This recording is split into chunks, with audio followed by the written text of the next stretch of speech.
While Capcom was pushing out Resident Evil games almost every year, Alone in the Dark remained dormant for 6 years after Alone in the Dark 3. But in 2001, that dormancy came to an end, with Alone in the Dark: The New Nightmare. Starting the game, the style has already changed, as after the company logos, you're treated to a very 2000s style trailer.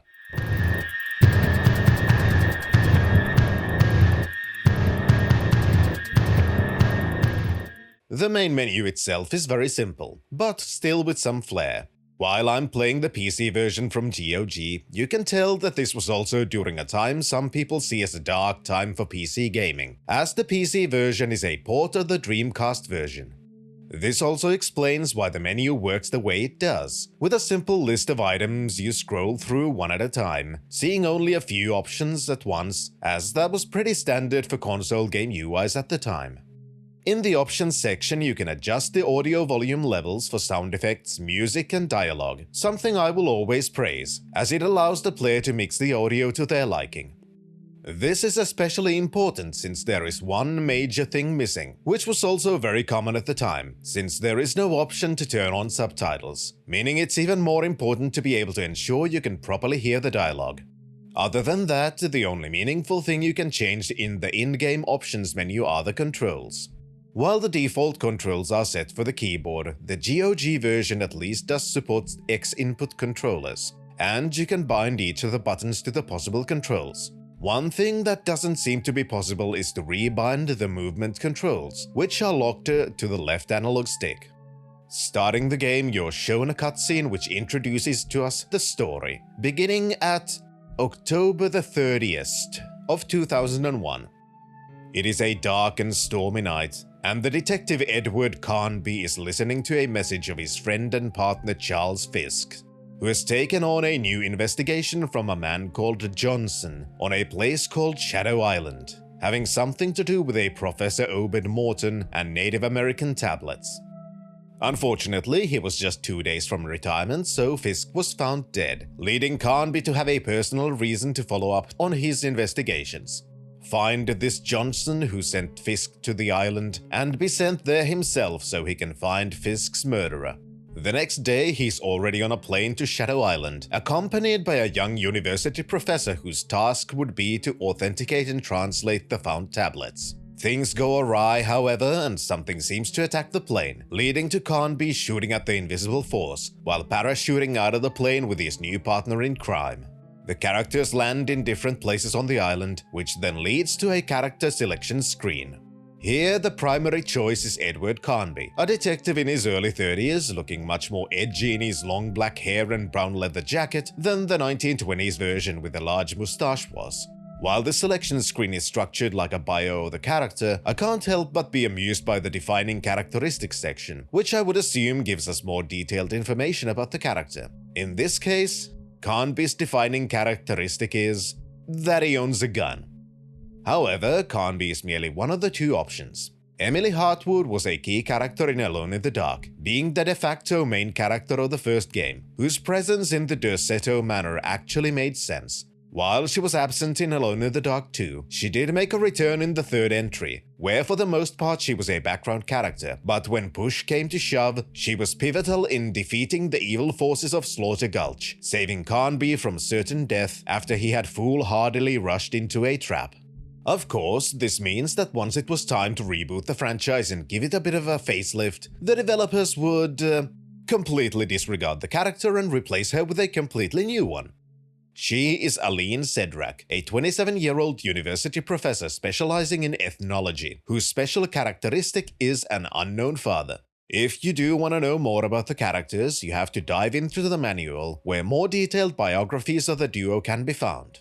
We're starting with Edward Carnby, who is the child of unknown parents, raised in an orphanage, who's worked with Fisk for years, specializing in supernatural phenomena. And as you select the character, you're shown that the original inspiration for Resident Evil has now taken some pointers from that series. Alone in the Dark. Controlling Carnby might be familiar for the most part, as the new Nightmare takes advantage of rather basic tank controls. Left and right turn the character around, while forwards and backwards move the character front and back based on the character's orientation. By holding the run button, you obviously run, which is much more pleasant than the kind of weird double tap of the original trilogy. The action button has multiple functions, and one of those is examining objects in the environment, such as your parachute hanging in the tree, which then brings up a text box explaining Carnby's thoughts on what you're examining. You can also bring up your flashlight with a dedicated button, which highlights some of the more advanced features of the engine. While the game has been built in a way that is at this point a very traditional survival horror style, you have pre-rendered backgrounds often in multiple layers, and on top of that you have the 3D rendered characters and interactable objects. However, the new Nightmare takes advantage of the invisible 3D space over which the 2D backgrounds are displayed, and using your flashlight reveals a different render of the background wherever the flashlight is pointed at, giving a rather advanced dynamic lighting in a 2D environment, which to me is absolutely fantastic and technically impressive. Not only that, you can hold a free look button which locks the character in place, and instead it changes the movement controls to hand controls, which allows you to point your flashlight in multiple directions, letting you examine the environment in more detail. You can also hold the aim button, which brings up your weapon. If you just use the aim button, the gun is aimed forwards, and you can move around while aiming, even though the backstep seems to be heavily delayed. If you hold aim and the free look buttons, you can then aim both your flashlight and gun into any direction you wish. This can be difficult to get used to, however, since even the aiming controls are dependent on the orientation of the playable character. So instead of having left mean you're aiming left on the screen, you're moving the character's arms left from their current perspective. The inventory menu is split into 4 sections. The top right section displays the character's health status and portrait, with the equipped weapon being displayed below the health bar. Below the weapon is the category selection menu. The first of these is weapons, and choosing it with the action button moves the cursor to the top left segment, which is the inventory menu.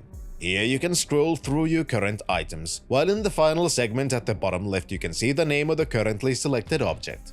While browsing objects, the category selection menu changes into an action menu, allowing you to interact with these objects. By choosing an object from the inventory with the action button, the cursor moves into the category selection menu, which for the weapons includes equip and reload, which do exactly what you'd expect, and examine, which opens up a new window where you can use the movement controls to turn around the model of the object to look at it in more detail. Such as properly seeing that you don't merely have a regular revolver, but instead a double-barreled revolver with 2 cylinders for the ammunition. Going back into the main inventory menu, you can scroll the other categories, the next of which is objects. This is the inventory segment for all other usable items, such as your flashlight, a walkie-talkie, and a first aid kit. The description of which states that inside it is a bottle, likely a reference to the original healing items of the Alone in the Dark trilogy. The third category is Notebook, which is currently empty, and the final category is Documents, which currently has a simple map of the entire island, and a book. Choosing one of the documents has 2 options, Consult and Examine. Examine works identically to the other item categories, and it opens up the examination window with a more detailed description of the object. Consult, on the other hand, allows you to actually read the documents. The book is the journal of your friend and colleague Fisk, who explains a bit about his past and some characters in his history, about how he was a member of an organization called Bureau 713, who were tasked to persecute Americans suspected of communism. But instead of being consumed by this extremely patriotic task, the director Christopher Lamb seemed to have other interests, and was instead chasing after occultists and other supernatural links. Eventually, Lamb gave Fisk the task to investigate Obed Morton, but not understanding what a professor specializing in Native American tribe called the Afghanis has to do with the Red Scare, Fisk questioned these orders and was subsequently sacked for having a mind of his own.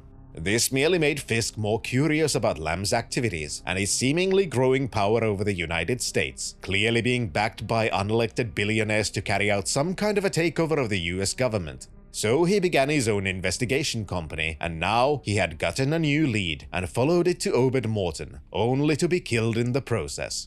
Moving further, you're shown how navigating the areas works, which is similar to Alone in the Dark and many other survival horror games, as once you reach a certain point in a scene, the camera angle changes to another static scene.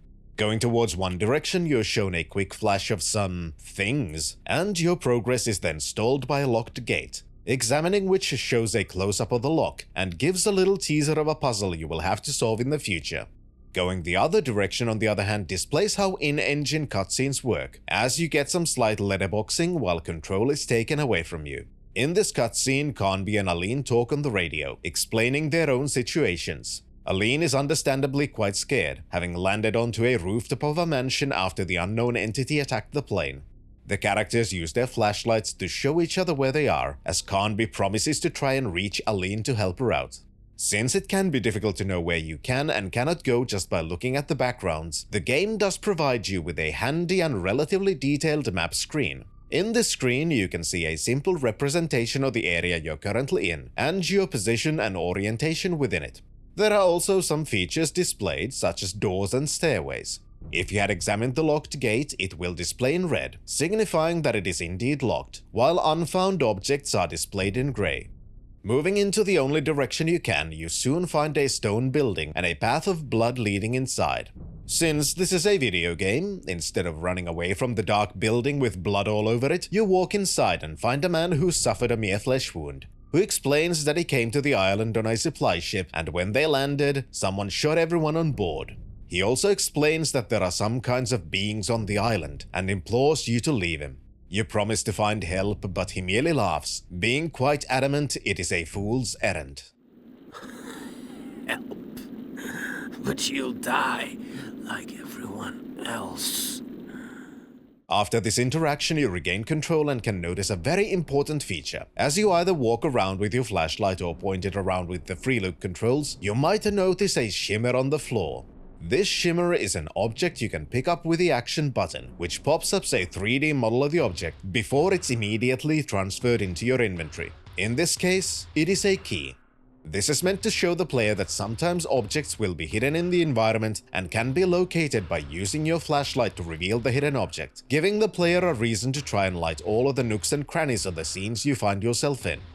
The introduction to the glimmer mechanic is cleverly done, since the building is extremely dark, intuitively making the player feel like they need to use the flashlight. Leaving the building, you're shown more of the visual improvements the backgrounds have received. As screams and gunshots ring in your ears, flashes of gunfire are seen lighting the entrance to the building you just left. Deciding to revisit the building, it seems like the person you just saw is now gone, and in his place a puddle of blood and guts, showing that he had an encounter with something or someone, with a fight ending in a draw. Soon your journey is blocked by yet another gate, and interacting with it merely brings up subtitles explaining that it is locked.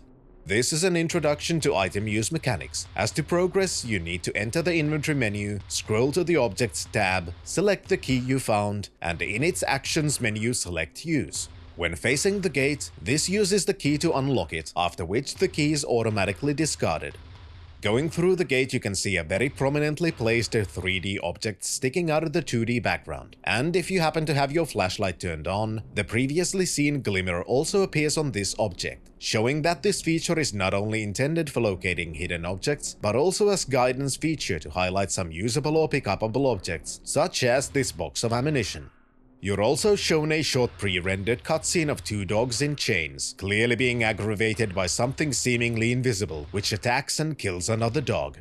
Moving deeper into what seem to be some kind of gardens, you can enter a side passage by opening yet another gate. This time, however, you don't merely teleport to another area, but instead are introduced to background manipulation. As the scene fades to black and once it fades back in, the gate is now open and you can travel further without an area transition. In this passage, another cutscene plays, as the chained dogs break their chains and run past you. In this side area, you can also find another first aid kit and more ammunition, which is an easy way to show that it indeed is a good idea to explore as many areas as possible. At this point, it's also very clear that this portion of the game is very linear. You don't really have many options to explore, and you really have only one path forwards. This is a very common style of game development even to this day, though it can be even more heavy-handed in some cases. Crafting an initial segment to a game which forces you to move through a specific path allows the developers to slowly introduce different gameplay elements in a controlled fashion without making it feel too much like a tutorial, while also avoiding the pitfalls a more freeform segment would introduce.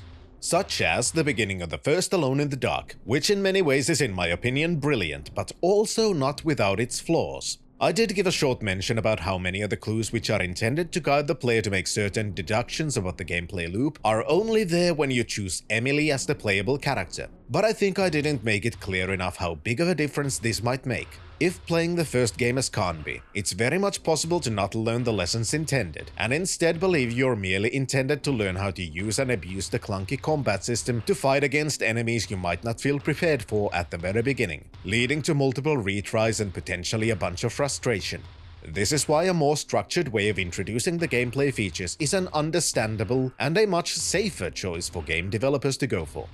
Further down the path, one of the dogs suddenly attacks you, leaving you very little time to react. To fight the aggressive animal, you need to enter aim mode, which you could have experimented with before.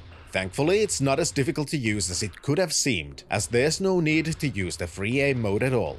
Instead, once you pull out your weapon, an auto-aim system also activates, and as long as you're somewhat facing the enemy, Canby automatically points the weapon in the correct direction. The benefit of this system is the ability to move while in combat mode, which I consider to be a good thing. While you're in combat mode, two new UI elements also appear. At the bottom left of the screen you can see the currently loaded ammunition in the equipped weapon, and in the bottom right you can see a colored bar acting as your health indicator. As you shoot the enemy with the action button, it's possible to notice one aspect of the gameplay that can cause some confusion. While you've been exploring the initial areas, you've been picking up a decent amount of ammunition, a rather substantial seeming amount in fact. What players might not take into account, however, is the little detail mentioned earlier. Canby's revolver is double-barreled, and every time you fire the weapon you expend 2 bullets instead of 1. This means that your effective amount of pistol ammunition is your total ammunition divided by 2. After pushing past these conniving canines, you reach the front gate of the mansion you're trying to reach. Though unfortunately the gate is locked, and you're forced to find another way inside. Before you get an opportunity to do so, however, Aline contacts you with the radio, being clearly in distress. She explains that the shadows themselves are alive and implores you to hurry up before the game transitions into a pre-rendered cutscene showing gunshots inside the mansion. Knowing your companion is in serious trouble, and you're still unable to reach her, you continue the only way you can, where some kind of a creature is feasting on a dog, before it suddenly disappears. Getting closer to the dog, a strange vortex effect appears in front of you and a medium-sized monstrosity appears to fade in and out of existence as it begins to attack you. Fighting this creature seems curious, as it almost seems like some of your bullets just passed through it, without seeming to have any visible effect. While the dogs were quick to dispatch, this strange creature is much more resilient, acting as an introduction to the kinds of dangers and possible bullet sponges that this island will throw in your way as you progress through your investigation. In the next area, your path forwards is blocked by a flooded waterway. To move forwards, you need to go to a dark corner of the area where a valve can be found. Turning this valve drains the water blocking your path. The waterway itself is mostly a linear passage, until you reach a larger room where a waterborne creature suddenly attacks you. A survival horror veteran might consider running away from this beast, but trying to exit the area causes this creature to grab you and throw you back into the center of the arena, leaving combat the only option. While this sequence doesn't that much expand on the combat system, it does introduce inescapable boss arenas. Eventually, you'll reach dry ground again, where an important object is lying on the ground. Unlike the previous Alone in the Dark trilogy, you can't just save whenever and wherever you want. Kind of. The saving system of the new Nightmare is a combination of the original saving system and a more Resident Evil-style saving system where you could only save in certain places by using a consumable item. This is where the item you found comes into play, as they are called the Charm of Saving. While these charms have an in-lore explanation about saving your memories, the primary purpose is to be a consumable resource required for saving, which is intended to make even saving an important decision. To actually save, you need to go to your inventory, select the Charm of Saving, and use it. This opens a saving menu where you can choose from 4 slots to save in. Unfortunately, the display of the saves is, in my opinion, inferior to the original trilogy, as the only thing displayed when saving or loading are the name of the character being played and the area you saved in. I would prefer if the name of the save would at least have a timestamp or the amount of time played, but unfortunately that's not the case. The trek through the waterway wasn't in vain, and you've now reached the basement of the mansion, and the first area which is beginning to show promise of the game opening up, as the room has multiple different camera angles and 2 locked pathways. Exploring the basement, it's possible to find more equipment, including a new weapon, a triple-barreled shotgun, because, obviously. For those who decided to learn combat during the earlier portions instead of just running away from the enemies, they might immediately realize that this means all of the ammunition you find for the shotgun is also not representative of the amount of times you can fire the weapon, but instead it needs to be divided by 3 to have an accurate view of how many shots you actually have. This is not one of my favorite aspects of the game design, as my gamer brain doesn't immediately adjust to thinking that, for example, 96 shells actually accounts for only 32 shots. Another new feature you can find is a little peephole in a sealed door. Activating this allows you to look through, which in practice means you're shown a static image in a similar style as when you interact with the very first locked gate of the game. This same feature is used when you examine a nearby coffin, where you see a dark seed-style vision of a mutilated Aline, which then suddenly disappears, revealing a key within the otherwise empty coffin. At this point, it should be very clear that something very strange is happening on this island. Strange visions, mysterious creatures which seem to exist in this dimension only partially, weapons with more barrels than is practical. You're clearly in a dire circumstance, so it's in your best interest to find Aline as soon as possible. With the help of the key, you soon find yourself within the mansion itself, and once more Aline contacts you with the radio. She's thankfully safe, but has been locked into a room by Obed Morton himself, so he asks you to find her as something heavy seems to be blocking the only exit from the room. After this discussion, the entire room goes dark and another one of the strange creatures appears to attack you.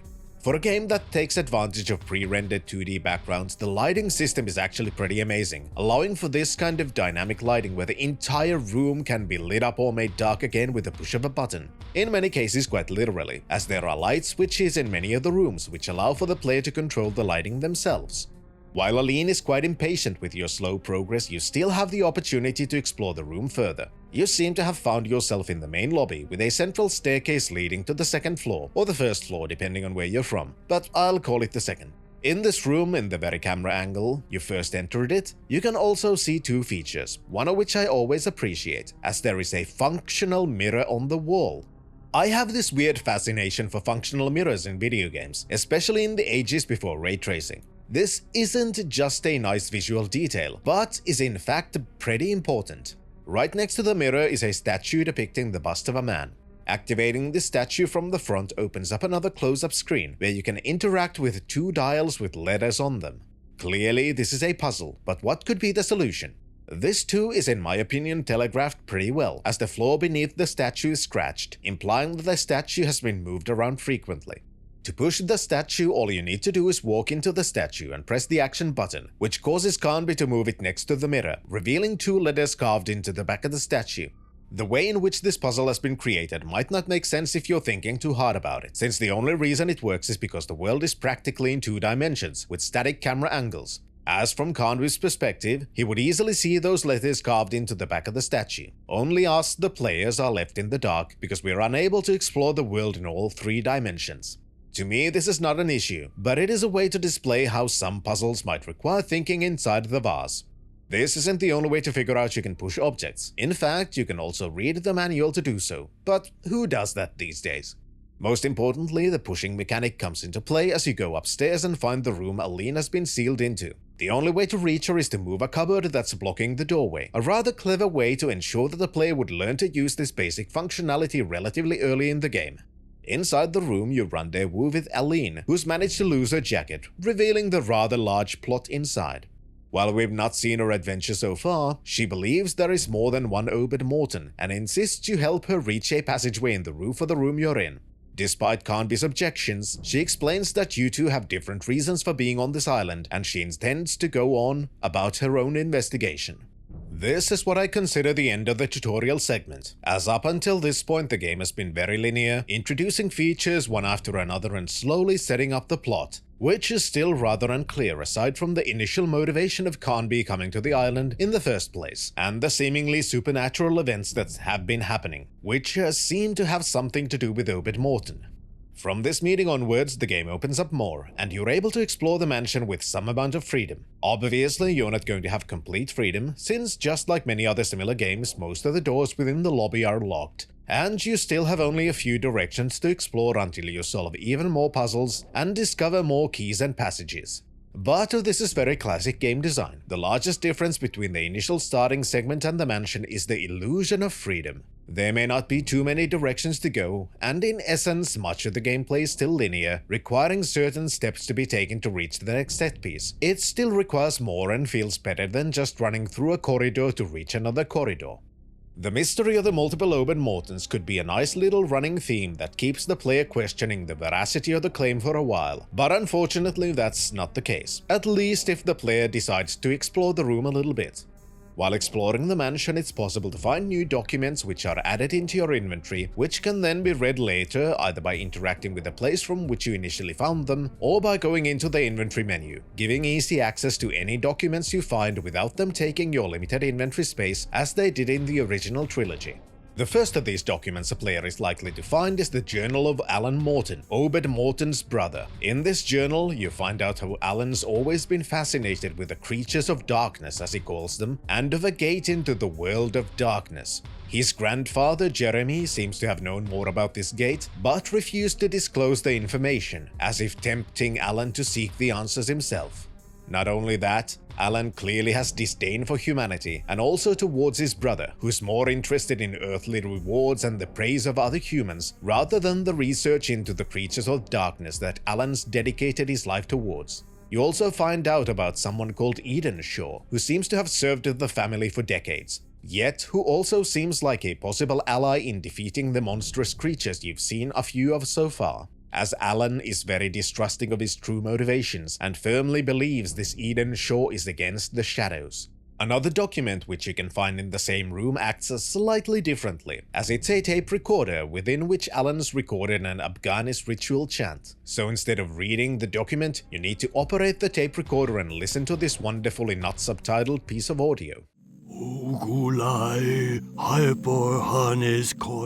Following the pathway of unlocked doors, you soon encounter an old Native American man who identifies himself as this Eden Shaw, the guardian of the island. He insinuates your being here is preordained, and that you need to fulfill your destiny by saving the world from the creatures of the darkness. While Carnby doesn't really take this part too seriously, he asks about Fisk. Before leaving, Eden Shaw reveals he has no idea who he is, and gives you more charms of saving. This is also a point where it's possible to accidentally find a slightly exploitable feature of the saving system, as if you save before entering another area and load the game, you're taken back into the cutscene with Eden Shaw, and you receive even more charms of saving. One negative aspect of the saving system is that the game seems to keep track of the game status from the point of the player entering a room. This means that if you collect items or do other tasks in a room and save afterwards, most of those things will be reset upon loading, forcing you to redo everything. Soon enough, you'll bump into a new type of enemy, a rather large humanoid which can take much more punishment than enemies you've fought before.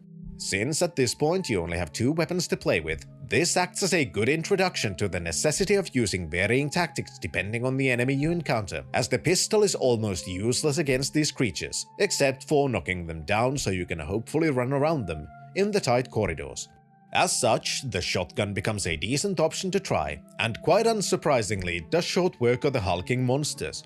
Knowing more about the horrors the house has to offer, this segment then becomes a now rather traditional survival horror sequence. You're exploring an old house with tight corridors, examining various rooms from which you find documents detailing more about the people inhabiting the house, while also picking up curious items and often using them to solve various puzzles to open up new pathways forwards. While doing this, one of the most negative aspects of the game becomes quite clear. In most Resident Evil games, and even the older Alone in the Dark games, you always had an option to engage in melee combat with either your bare hands or with some kind of a weapon which doesn't use ammunition. This isn't the case in the new Nightmare, and instead all fights are done by using firearms. Why is this a negative? Well, exploring the house is one of the best parts of the game. Reading documents, looking around the rooms for clues and puzzles, trying to figure those puzzles out, all fantastic.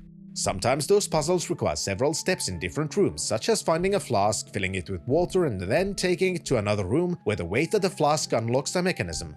I love this kind of stuff.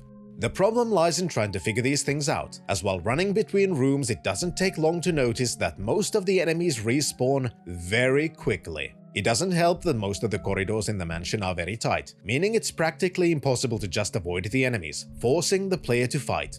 However, If you do know what to do, much of this problem is negated, as you often find shortcuts once puzzles have been completed, and obviously you don't need to enter certain enemy-infested corridors once you've cleared the puzzles in the rooms behind those corridors.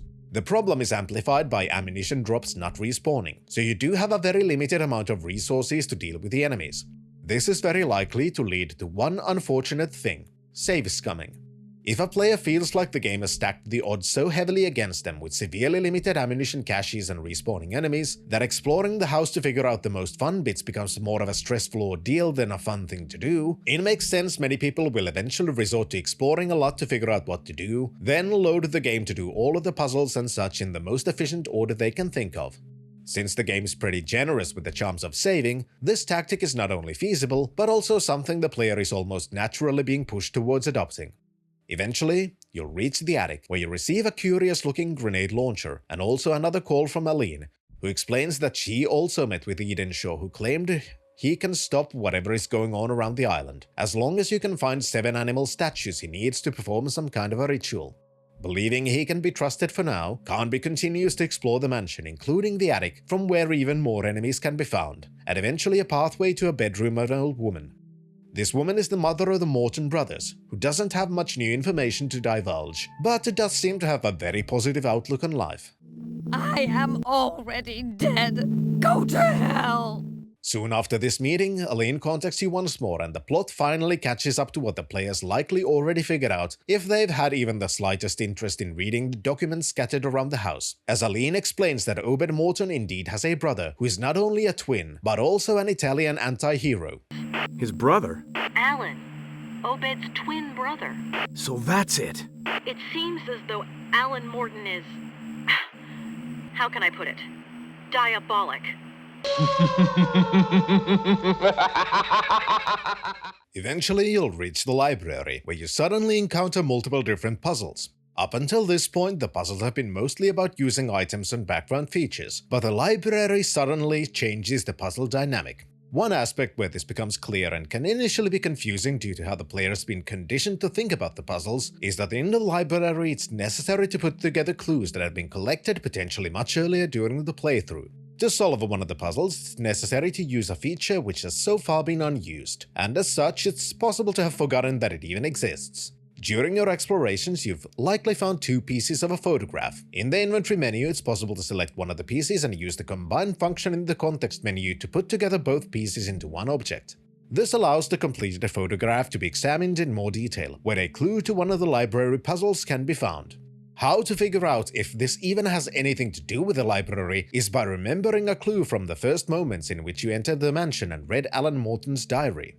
To help with puzzles, many documents have a very useful feature, the meaning of which is initially easy to completely miss. Some lines in the documents are written in red. These highlighted lines are intended to be clues for future puzzles. In this case, the clue is also capable of misdirecting the player, since it's stated that the number behind the photograph is not the combination for the library contraption, possibly leading the player to completely disassociate these 2 objects. Instead, it's meant to imply that it's not the complete code, as combining both of the halves gives 2 numbers, which added together create the library contraption code. While I like these kinds of puzzles, I think the introduction to more complex puzzle mechanics comes a little bit too late, and it would have been more sensible to have clues to the first of these kinds of puzzles a little bit more obvious, or at least placed closer to the actual puzzle, instead of potentially having the clue and the puzzle be hours away from each other. The library is also the home to another puzzle, which also has its clue located much earlier in the mansion, though admittedly the puzzle itself acts as a clue to its solution, even if it's possible the player will completely miss this puzzle's existence if they're not constantly using the flashlight while walking around. Since you need to find 4 specific locations in the bookshelves, which on the surface show no discerning features, but have the glowy highlight when the light is shined on them. Once one of these highlighted portions has been found, you're shown a book with a symbol depicting 2 opposing triangles. In this screen you can push the book, which reveals how it's possible to solve this puzzle even without the aforementioned clue, as pushing the book highlights the corners of the symbol in different colors. If you find a book represented by a red symbol in an activated book and press it down, this resets the puzzle, meaning that from a simple trial and error the puzzle becomes easily solvable. This, in my opinion, would have been a pretty good introduction to the puzzle mechanics had it been placed earlier in the game, and had the activation spots required to solve it be more obvious instead of having been hidden behind the flashlight glimmer mechanic. It's not a bad puzzle by any means, but by rearranging some of the puzzles and clues, it could have been a better way to introduce the player to the varying mechanics required to complete the game. Despite my criticisms, I do appreciate this segment for having multiple different puzzles in a rather quick sequence, showing that there's more to the game than just using an item on an item and shooting respawning monsters. As further ahead, there's yet another multi-part puzzle which uses yet another new mechanic. After solving the mechanism code puzzle, you find a secret room containing a panel with numbered switches. Obviously, this means you're supposed to find the correct numbers to flick, but from where? In the same room, you can find a mirrored clue and also a telescope, both acting as a way to point you in the right direction. Exploring the library further, you find a pathway outside, leading to an isolated tower built to the side of the mansion. Here you can examine the window which overlooks an old fort located far on the other side of the island. You can then use the telescope, which opens up a new screen where you can pan across the fort and zoom closer to see details of your targeted segment. In one of those segments, you can find a date which corresponds to the clue found earlier, leading to the conclusion that this is most likely the code to the switch puzzle. It can seem simple when explained, and in a sense, it is a simple and a great way to get accustomed to the slightly more complex puzzle mechanics the game has to offer. It's just a shame that this puzzle that could have been a nice tutorial for puzzle solving is locked behind other puzzles which aren't quite as clearly telegraphed to the player. After finding the date on the fort walls, the game transitions into a cutscene where Carnby continues looking at the fort until he sees movement in one of the windows. He zooms closer and sees a man inside, assuming it's Obed Morton. Since Carnby still has a reason to find him, and he still wants to know what exactly happened to his friend, and why, he contacts Aline to explain his intentions to find a way into this fort. In this conversation, Aline finally explains her motivation for braving the dangers of the island, as she believes Obed Morton might be her father. While completing one of the puzzles in the library, a large insectoid creature suddenly bursts through the ceiling. Even though the game doesn't make it explicitly clear, as it didn't in a similar situation earlier, this is actually one of the boss battles of the game, requiring a slightly more strategic approach to fighting the enemy, as during certain animations it seems invincible, while at other times the enemy merely flies away only to attack you again later. The ambiguity about whether you're fighting a boss or not does lead to two criticisms I have. First, the music. On one hand, I think the sound design of the new Nightmare is pretty good. Many of the background audio tracks are very moody and have sound effects which tease dangers you're about to face further ahead on your quest.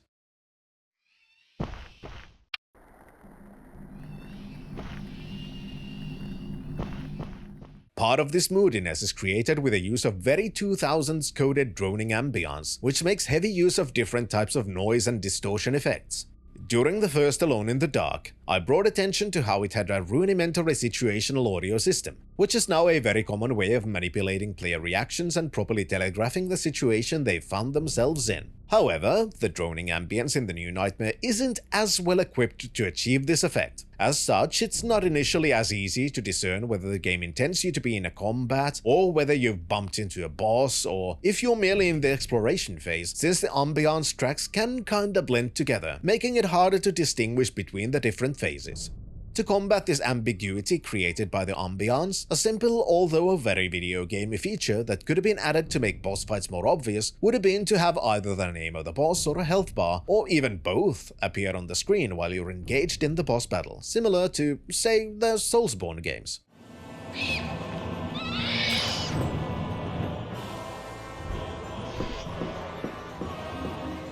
The rest of the mansion segment continues the gameplay loop the player should be used to now, with more exploration and clues on what to do being revealed via cutscenes as you complete more objectives. To figure out what to do can sometimes be difficult, but the new Nightmare does have some features to help the player hopefully enough that there's no need to resort to an external walkthrough. First of these is the radio button, which can be used to attempt communicating with Aline. Most of the time it results in nothing, but occasionally it can trigger new dialogue between the main characters, either revealing more lore or having them discuss a current problem Carnby's having. Sometimes, though, the clues revealed through this are very direct. What kind of numbers could go underneath these portraits? I don't know. Unless... Of course, the birth dates. Yes. I find it to be an interesting feature, and a pretty good way of adding more interaction for the characters, despite both of them being in different areas for most of the gameplay.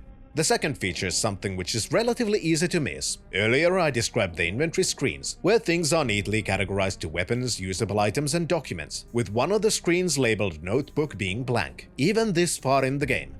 This isn't explained properly within the game, but can easily be found from the manual.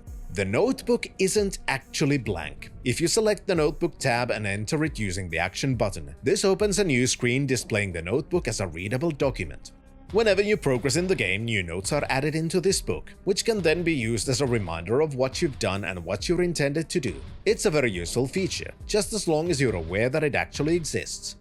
Eventually you'll be able to leave the mansion and return to some familiar areas, including the locked gates at the very beginning of the game, to which you now have the solution allowing you to progress. At this point, some superficial changes to the gameplay loop happen, as the relative openness of exploring the mansion is now replaced with another more linear sequence of events where you're intended to go through various set pieces, including one with a series of magical stones where you have to solve a puzzle by using the radio feature and conversing with Aline. Even though the game has now become more linear again, I don't really mind it that much, as the style of exploration and puzzle solving within these areas I do enjoy. There is one minor issue, however, which relates to one of the puzzles required to continue further. Within the crashed plane from the beginning, you can find a blue lens that can be combined with your flashlight to reveal patches of old dried blood. Deeper in the marshes, you find a chapel with a keypad and little idea on which symbols you need to press. If you do have the blue lens equipped, there's a very prominent symbol painted in blood on the door of the chapel, which acts as a clue on how to find the correct symbols to press.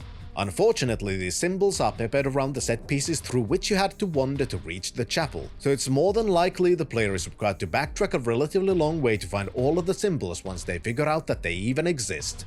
This is yet another one of those sequences, similar to the very beginning of the mansion, where it's likely the player will merely save in the chapel, then backtrack through the enemy-infested marshes to find the symbols, and then load the game to not have to walk all the way back to the chapel.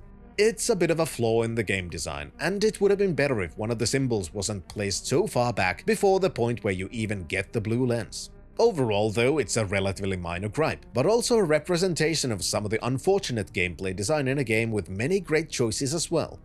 Below the chapel is a very prominent trope of survival horror games, the laboratory of a mad scientist, where you also meet the rather unhinged Alan Morton himself, currently engaged in an autopsy of one of the stomach-mouth zombies. Unfortunately, this is not the final encounter, as he escapes, leaving you... I'm stuck here in the dark.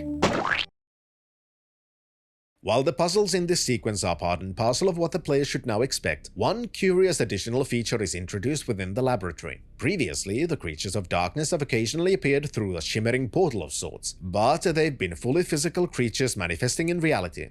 In the laboratory, on the other hand, enemies sometimes appear out of nowhere, only to disappear almost immediately.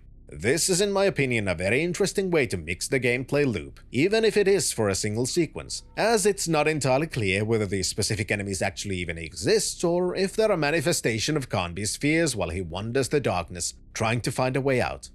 After more puzzles, more fighting, and more information revealing that Canby's friend Fisk likely never even reached the island, you eventually reach even older caverns deeper beneath the cathedral, where you finally reunite with Aline. Here, the pair explains that they're both clearly dedicated to seeing this through, believing in the ancient legends they've been told by Edenshaw, understanding that both of them have a part to play in preventing the creatures of the dark from being released. Within these caves, the pair finds a tablet containing a prophecy in Abkhani's language, explaining how the gate to the world of darkness is ahead, and how it can be opened, and what the ramifications of doing so would be. To which Canby has likely the most understated of responses. That doesn't sound good. Across your linear pathway forwards, you can find yet another new weapon. This is one of the pretty good parts of the new Nightmare. Despite the designs of the weapons being somewhat odd, there is a decent variety of them. At first, you begin with a revolver and soon find a shotgun right before a point where your revolver is shown to be ineffective against most enemies. Later, you can also find a grenade launcher and a rocket launcher, both of which are effective against larger groups of enemies as well. Eventually, you'll also find a weapon which is pretty much a flamethrower with a very short range, and now, a very science fiction-y lightning thrower. While the beginning of the game has an issue with limited ammunition and respawning enemies, the later portions remedy this issue by not only giving the player more weapons, but also by having areas within which it's relatively easy to just avoid most of the enemies. For example, having learned to conserve my ammunition to a pretty large degree due to the issues at the beginning of the game, at this point I had a very large amount of equipment saved. Finally, you reach the gate to the World of Darkness where Alan and Edenshaw are waiting.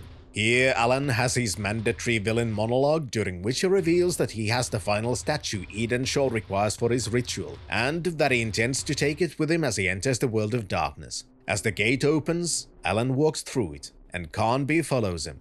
The World of Darkness has a pretty cool aesthetic, in some ways reminding me of H.R. Giger's work. Specifically, there seem to be some similarities to the xenomorph hives in the Alien franchise. As Carnby enters the World of Darkness, a god of light called Hecaton Cheerus speaks to him, explaining that his presence was expected and how they must work together to prevent the darkness from spilling out into the world. The area itself is relatively linear, and to make things worse for the player, you'll be facing constantly respawning enemies. This time though, they don't have the courtesy to wait until you reload an area, but just keep coming at you. Overall, it's not that big of a deal, unless you manage to miss the lightning gun before entering the World of Darkness, since the area's been clearly designed with that weapon in mind. There are no ammunition pickups around, which could leave even the most well-prepared of players in a very bad position. But to counter that limitation, there are a large amount of crystals which can be used to recharge the lightning gun's battery charger, effectively giving infinite ammunition during this gameplay sequence. Deeper in the World of Darkness, you find the corpse of an ancestor of the Morton brothers, the first of the Mortons to pass the gates. The obsession with the gate and the creatures of the darkness the Morton family has had is an overarching plot point, and it's quite nice that the aspect continues even towards the end of the game. This portion also introduces a little homage, which honestly kind of annoys me. From Archibald Morton's corpse, you not only find a new weapon, but also a flask with several charges. This flask can be used for healing, an obvious reference to the original Alone in the Dark trilogy where healing items were in the form of flasks. This aspect was also referenced in the detailed description of the first aid kits, which do include a flask of sorts, but giving an actual healing flask just makes me think of one thing. Why not just have flask from the very beginning act as a healing item, since you decided to add that as a homage in the end? To be fair though, there is an in-lore explanation for it, which is at least somewhat satisfying, as when you enter the World of Darkness, Aline explains that according to Edenshaw, the waters of the springs in the World of Darkness have healing properties. So it can be assumed the flask you found contains these waters, which obviously couldn't be found from outside this place. Having braved the dangers of the World of Darkness, you eventually find Alan Morton, who is stopped by Aline, who somehow gained access into this strange place. Alan refuses to relinquish the final statue, and before our pair manages to jump him, a grotesque beast arrives, explaining its anger at what Alan has done to it, at which point it reveals the identity of the beast. Look what you did to your brother! With both of the brothers falling down the chasm, while Alan still had the final statue, your quest is still not over, and more fighting and traveling across linear pathways ensues. Soon enough though, you're reminded of a plot point which has taken the backseat for most of the game, as Johnson suddenly contacts you. Who was Johnson again? It's not a surprise if you've forgotten at this point, since the game itself hasn't really brought much attention to this part of the story. Johnson is the person who sent Carnby's friend Fisk to the island in the first place, and whom Carnby contacted in the starting cutscene to be sent here as well. Now, for some reason, he's able to contact you, asking for the Apcanis tablets that the enigmatic Lamb mentioned in Fisk's journals. While Carnby explains that Lamb already has those tablet translations, it is something that seems to surprise Johnson. After this brief intermission into the B-plot, you're allowed to continue further into the World of Darkness in pursuit of Alan and the statue. Eventually you reach a cavern where a now mutated Alan ambushes you. Having read the notes of Archibald Morton, you know that your own power alone isn't enough to defeat him. And as such, you use the ancient Apcanis artifacts to channel the power of the god Hecaton Cheerus, who strikes down Alan for good with a mighty stab in the dick. Now all that remains is to escape back into your own world, so you meet up with Aline near the exit and escape. Outside, Edenshaw is waiting, to whom you hand over the last of the statues, which Aline had recovered while you were fighting the Alan monster. He also explains that Johnson's helicopter is arriving, and you should hurry to it while he remains here to fulfill his destiny. As Carnby and Aline escape the island with the helicopter, the entire island begins to glow and shatter, finally destroying the thread of the World of Darkness for good. And so you've saved the world. But all is not well. as the scene changes to Lamb listening to a news broadcast where a scientist explains how weird tectonic plate shift caused the destruction of the island, seemingly brushing away the true events under Lamb's instruction. At this point, the plot may seem moderately disjointed. Many things just happened, and some plot points didn't seem to get a proper resolution. But that's partially because there are two campaigns, both of which have their own revelations. Aline's gameplay segment begins in a slightly different fashion from Garnby's, as you find yourself in the roof of the Morton mansion. Checking your inventory, you have no weapons and are armed merely with a flashlight. Looking at the documents, more details of Aline's involvement are revealed. As one of the notes is a letter from this mysterious Johnson, who's hired Aline to find and translate the Abkhanis tablets, and has used the fact that she wants to find her father as a manipulation tactic by insinuating that Obed Morton could be that father. Going further, you see a familiar sequence from another perspective before you finally enter the mansion and find yourself in the bedroom of the Morton brothers' mother, who warns Aline of living shadows and begs her to find Obed and take him away from the island, fearing for his safety. This interaction is interrupted by strange noises which the mother asks you to investigate, which leads to an encounter with your first enemy, a snake-like creature which spawns from a rug on the floor. As you have no weapons, this is intended as an introduction to the light mechanic, which the Morton's mother alluded to during her rants. To defeat this new beast, you need to merely point your flashlight towards it until it finally disappears completely. The current gameplay sequence differs from Carnby's even more, as you're now intended to explore the attic while being completely unarmed. The attic is infested with creatures that shun away from light but don't seem to be defeated by your puny little flashlight. This means that avoiding enemies is not only useful but absolutely necessary. Another rather big difference is that while playing as Aline, you have more opportunities to call Carnby for some emotional support. One interesting part about the attic sequence is that since you're fighting the more light-phobic enemies, if you can turn the lights on in the room, you automatically defeat all of the enemies within. Eventually, you'll unlock your way further and overhear Obed Morton talking with his brother, though if you were to not have played the Carnby campaign, who this other person is would be so far unknown.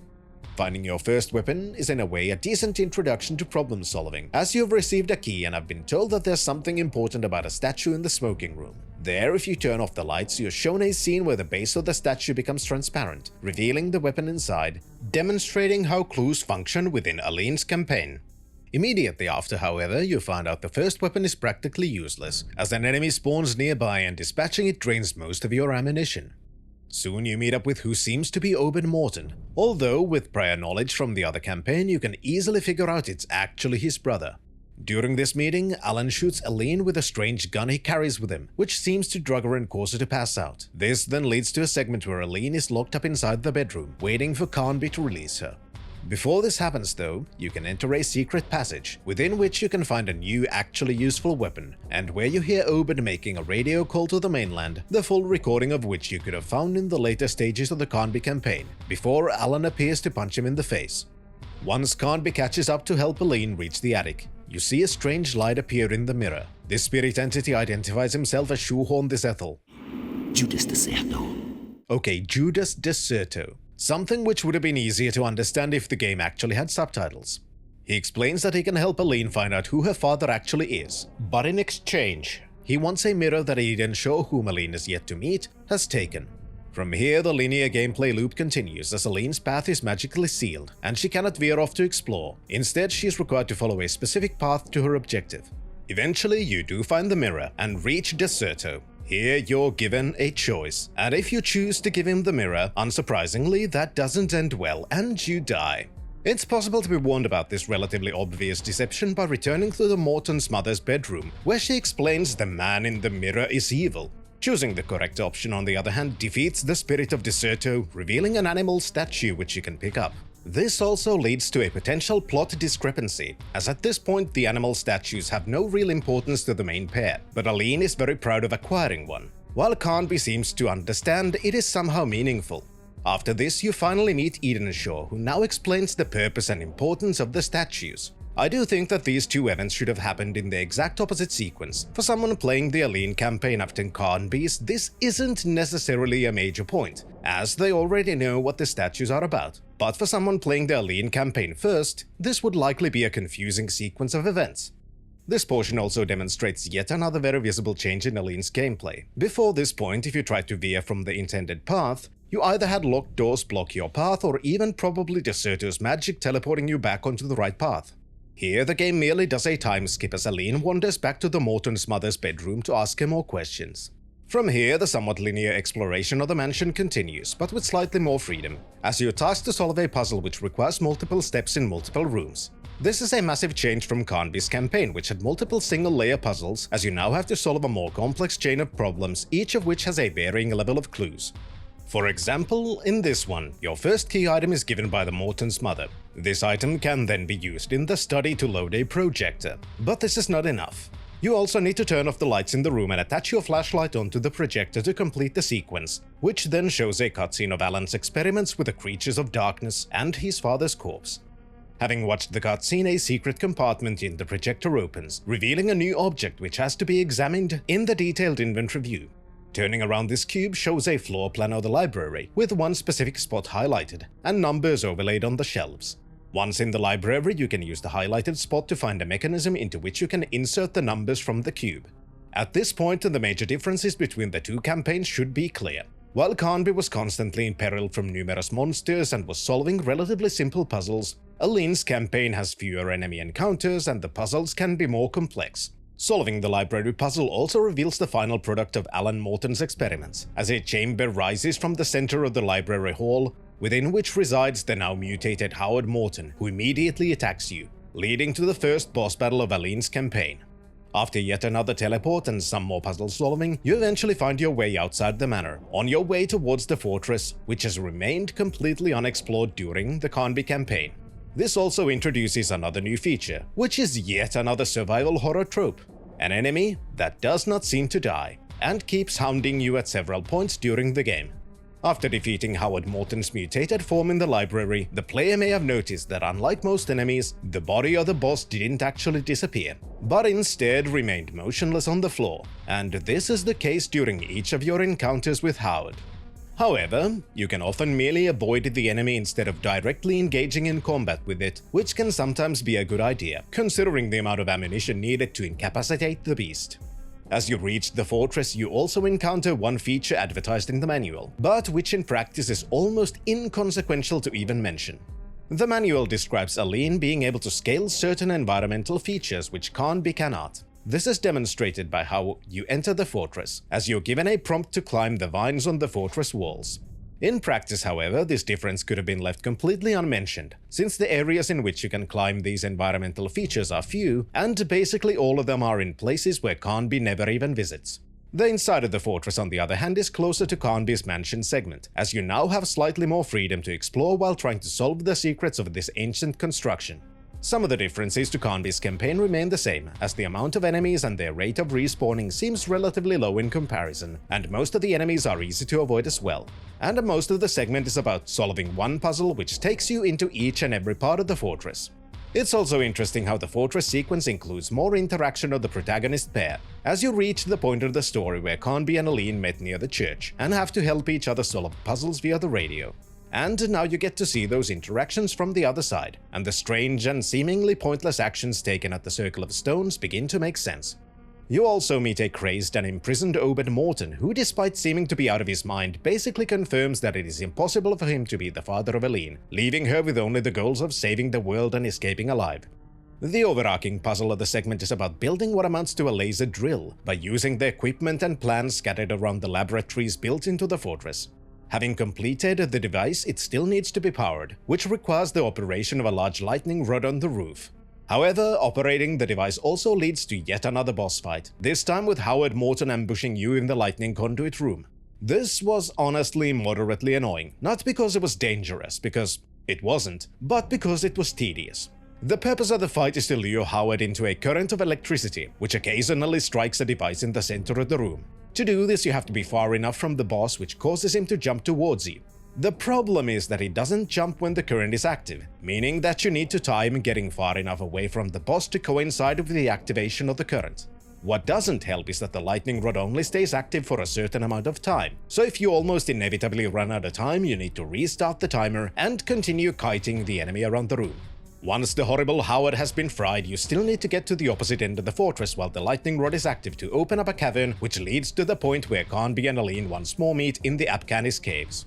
The World of Darkness sequence is in some ways similar to Conby's, as you have both of the rechargeable weapons available, and there are more enemies than in previous portions of the Aline campaign.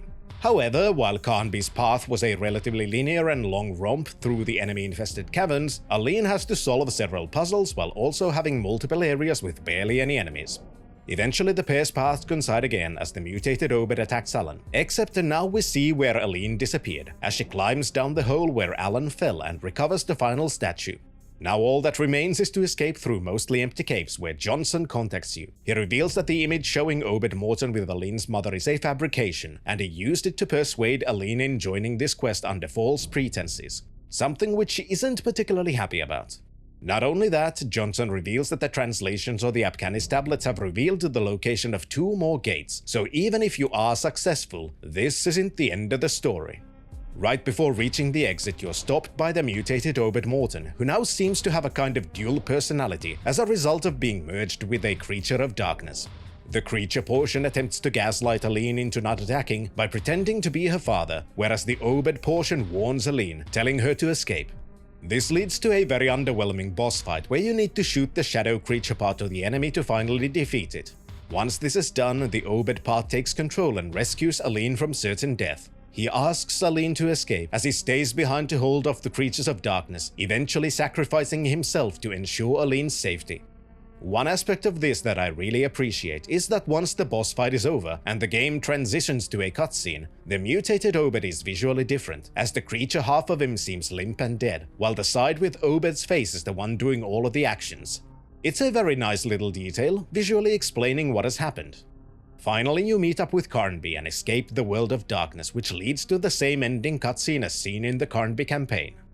Alone in the Dark: The New Nightmare could be called derivative. In many ways, it's a very straightforward survival horror game. There are strange beasts, partially constructed or created by the primary bad guy of the story, and you go from exploring a mansion to strange laboratories, culminating with a final encounter in the lair of the evil force. There's puzzle solving, tank controls, and some amount of resource management, with even the display of your health being very similar to the heartbeat monitor of the Resident Evil games. But it also wouldn't be entirely fair, since The New Nightmare isn't just a derivative survival horror game, but the franchise itself innovated many of these tropes. One very nice thing is that despite Resident Evil being the popular survival horror franchise at this point, The New Nightmare didn't change the themes of the franchise completely, deciding instead to keep with a more supernatural lore instead of just making the enemies infected zombies. Sure, some of the enemies could fall into this category, but the primary evil are strange magical creatures who can only truly be defeated with the help of ancient gods, the nature of which we don't learn that much about during the game. Probably the best aspect of The New Nightmare is the exploration and puzzle solving, especially in the Aline campaign. The areas are rather varied, and you're slowly given more and more information about the predicament you've found yourself in, while also solving several puzzles, none of which to me felt like Moon logic. And I thought every puzzle had enough clues to make their solution obvious enough after spending some time pondering them. The part about this which can be divisive is how the plot is split into 2 campaigns. On one hand, it means that when you don't have a full picture of the events after one campaign, having been teased locations and events which don't get a proper visit or conclusion, it can lead to wanting to play the other campaign to know more. But on the other hand, it can also be frustrating to feel like you've completed a game, but still not really feel like you've completed it. I don't mind this split storytelling, and in many ways appreciate it, but I also understand how it might not be for everyone. The one issue with this split storytelling is that while you can play the campaigns in whichever order you wish, it's clear that the Carnby campaign is designed to be the introduction to the gameplay.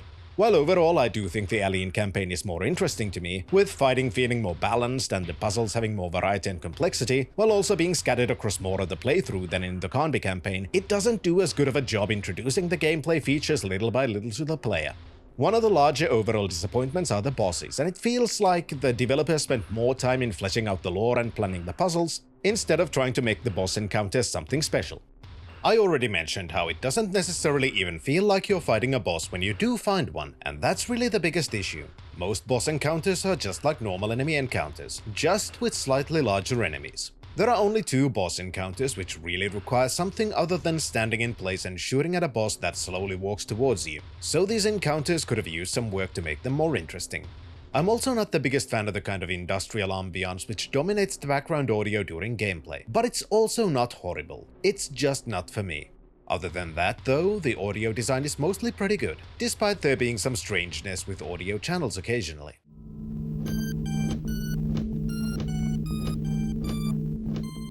I do really like the lore of the new Nightmare, even if the trope of a magical Native American was already explored in the previous game as well, and it's far from being original, but aside from that, the lore is quite fascinating and left me wanting more. You can divide the storytelling into 4 categories, the first of which are the individual stories of the main characters. Of these we don't learn too much about.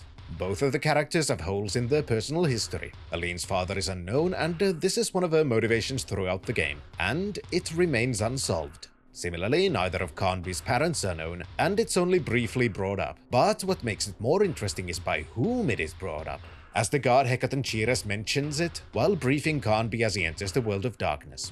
Second is the deeper conspiracy within the US government involving Lamb, who makes a few appearances during the game but doesn't have any direct involvement during it. This plotline as well remains unsolved, and we only know that Johnson was working as a mole in his organization, and Lamb now has the documents he needs, and that there are more gates. But the organization itself is still very much active at the end of the game, shown by how Lamb was able to cover up the destruction of the island. Third is the Morton family, of which you can learn a lot during the game, including their multi-generational obsession with the world of darkness. Fourth are the creatures of darkness and light. There is some lore about the nature of the creatures, but not much about their origin or motivations. We learn even less about the creatures of the light, including the gods who help you at the end. Most is known about Hecatan Chiras, who directly interacts with the main characters, and how he seems to have interacted with humanity for potentially millennia. But even so, much is left unexplained. The new Nightmare is not bad. It has some issues, and despite the very cool lighting mechanic, which is also used in some of the puzzles, it's not the most innovative survival horror game. The balancing of items you can find and the enemies you encounter could have used some more work, since especially in the Conby playthrough the beginning can feel a bit rough even for a survival horror game, whereas by the time you get explosive weapons you also begin to rack up large amounts of ammunition, making most regular enemy encounters basically dangerous, making the game more of a straightforward horror-themed adventure game rather than a survival horror one. I would have preferred if the game would have been one or the other, either a more balanced survival horror experience or an adventure game with combat. Despite this, it's absolutely a fun game, and at least the GOG version ran straight out of the box for me without any special tinkering. Besides, unlike the original trilogy, the new Nightmare is lacking the Sierra-style instant kill scenarios, and you can't just cause an instant fail by reading a book which doesn't even have its title revealed before it's too late. It's such a shame that it never got a sequel. Based on how the lore is built and how much is teased about multiple things, as mentioned before, it's obvious how the game was setting up a world in which more things could happen, and where eventually we would learn more about the main characters and where they truly come from, and how they are connected with the gods of light. But that was not to happen, and instead the next Alone in the Dark was something else completely. Anyway, I would like to thank my Patreon, Ko-fi and Steady supporters, Daniel Heinevetter, High Food Court, Iliad Drone, Paul Leone, Daniel Zipka, Kyriakos, Nazgul Senpai, Artharen, Zai, Andrew Yanke, Masaz, The Rain Dog, and Professor Fessa. First off, I would like to apologize for the lack of progress updates. IRL has been very busy, and on top of that my router decided to stop working, leading me to be without internet for a while. Not gonna lie, since these hobbies rely heavily on the internet, it was slightly stressful to have uncertainty with the availability. Next, I would like to thank everyone who's been hanging out at the Pirate Yakuza streams. It's been an absolute blast, and after that's done, we'll be doing the latest Alone in the Dark reboot. I really feel like it would be the best to do a first playthrough of the game live on stream, but since I don't know how often I do get to stream or how long the game will take, it might mean I have to do some other games on YouTube until the first live playthrough's finished. But we'll see how it goes. Thank you also to everyone who's supporting this little project. I may sound like a broken record at this point, but I never believed so many people would not only watch these videos, but also want to support the making of even more of them, whether by interacting with the videos and the comment sections or financially. It's absolutely flabbergasting, and I can't thank you all enough. I hope to be able to do this for a long time to come, and currently it's still extremely fun for me, which I think is the primary thing to have in the process. If I stopped enjoying making the videos, that would kinda take away the whole point of making them in the first place. But next time on Alone in the Dark Retrospective series. Who am I? What am I? You okay, lady? You want a fishy? Programmable virtual reality. There is another girl.